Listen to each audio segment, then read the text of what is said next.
Hi friends, നമുക്കിത് കടലയും ചേനയും കായയും എല്ലാം ചേർത്ത് അടിപൊളി ടേസ്റ്റിലുള്ള ഒരു മെഴുക്ക് പുരട്ടി റെഡിയാക്കാം. ഞാനിതിൽ സ്പെഷ്യൽ ഇൻഗ്രീഡിയൻസ് എല്ലാം ചേർത്ത് വെറൈറ്റി ആയിട്ടാണ് ഉണ്ടാക്കിയെടുക്കുന്നത്.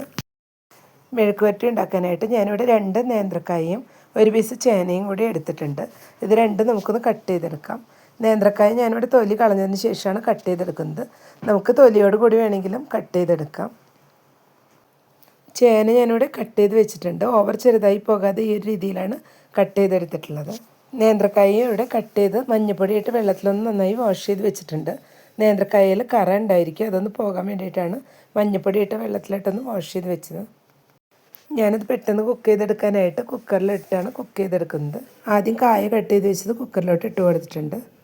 ചേന കട്ട് ചെയ്ത് വെച്ചതും കൂടി ചേർത്ത് കൊടുത്തിട്ടുണ്ട്. ഇതിലോട്ട് 1/4 ടീസ്പൂൺ മഞ്ഞൾപ്പൊടി ചേർത്ത് കൊടുക്കുന്നുണ്ട്. ഇതിലേക്ക് പിടിക്കാൻ ആവശ്യമായിട്ടുള്ള ഉപ്പ് ചേർത്ത് കൊടുക്കാം.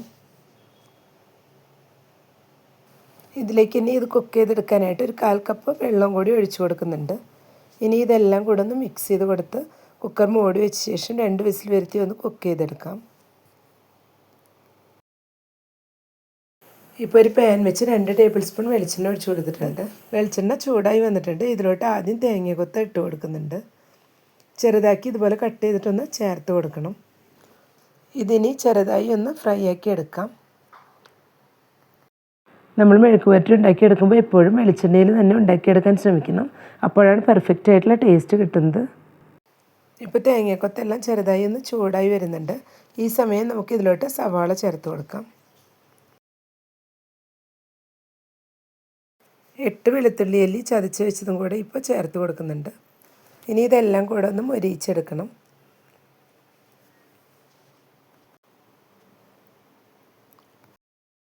ഇപ്പോൾ സവാളയും വെളുത്തുള്ളിയും എല്ലാം ഒന്ന് മൊരിഞ്ഞ് വരുന്നുണ്ട്.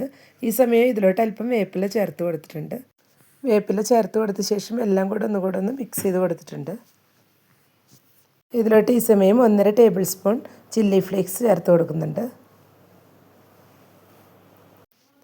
1/4 ടീസ്പൂൺ പെപ്പർ പൗഡർ ചേർത്ത് കൊടുക്കാം. മുളക് പൊടിയെല്ലാം ചേർത്ത് കൊടുക്കുമ്പോൾ നമുക്ക് ഓരോരുത്തരുടെയും എരിവിനനുസരിച്ച് ചേർത്ത് കൊടുക്കാം. 1 ടീസ്പൂൺ കാശ്മീരി ചില്ലി പൗഡറും കൂടി ചേർത്ത് കൊടുക്കാം. ലോ ഫ്ലെയിമിൽ വെച്ചിട്ട് എല്ലാം കൂടെ ഒന്ന് മിക്സ് ചെയ്ത് കൊടുത്ത് ചൂടാക്കി എടുക്കണം. നമ്മളിതുപോലെ പൊടികളെല്ലാം ചേർത്ത് കൊടുക്കുമ്പോൾ ലോ ഫ്ലെയിമിൽ വെച്ചിട്ട് ചേർത്ത് കൊടുക്കണം.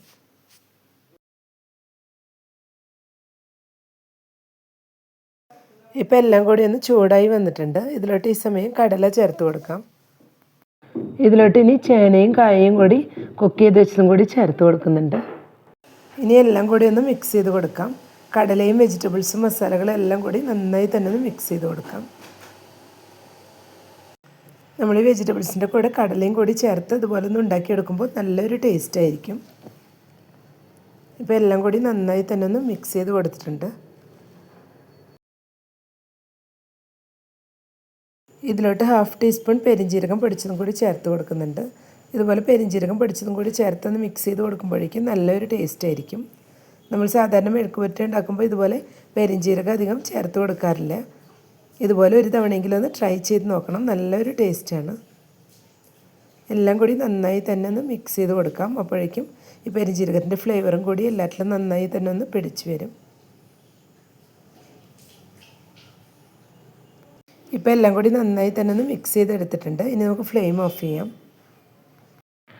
ഇപ്പോൾ കടലയും ചേനയും കായയും എല്ലാം വെച്ചിട്ടുള്ള മെഴുക്ക് പുരട്ടി ഇവിടെ റെഡിയായി വന്നിട്ടുണ്ട്. സാധാരണ നമ്മൾ ഉണ്ടാക്കുന്ന മെഴുക്ക് പുരട്ടിയേക്കാളും ഒരു സ്പെഷ്യൽ ടേസ്റ്റാണ്. തേങ്ങക്കൊത്തും പെരിഞ്ജീരകം എല്ലാം ചേർത്ത് കൊടുത്തിട്ട് ഈ രീതിയിൽ മുൻപ് റെഡിയാക്കി നോക്കിയിട്ടില്ലെങ്കിൽ ഒരു തവണയെങ്കിലും ഒന്ന് ട്രൈ ചെയ്ത് നോക്കുക. ഇഷ്ടപ്പെട്ടെങ്കിൽ ലൈക്ക് ചെയ്യാനും ഷെയർ ചെയ്യാനും സബ്സ്ക്രൈബ് ചെയ്യാത്തവർ സബ്സ്ക്രൈബ് ചെയ്തൊന്ന് സപ്പോർട്ട് ചെയ്യാനും കൂടെ തന്നെ ഫീഡ്ബാക്ക്സ് ഉണ്ടെങ്കിൽ അറിയിക്കാനും മറക്കരുത്. Thank you.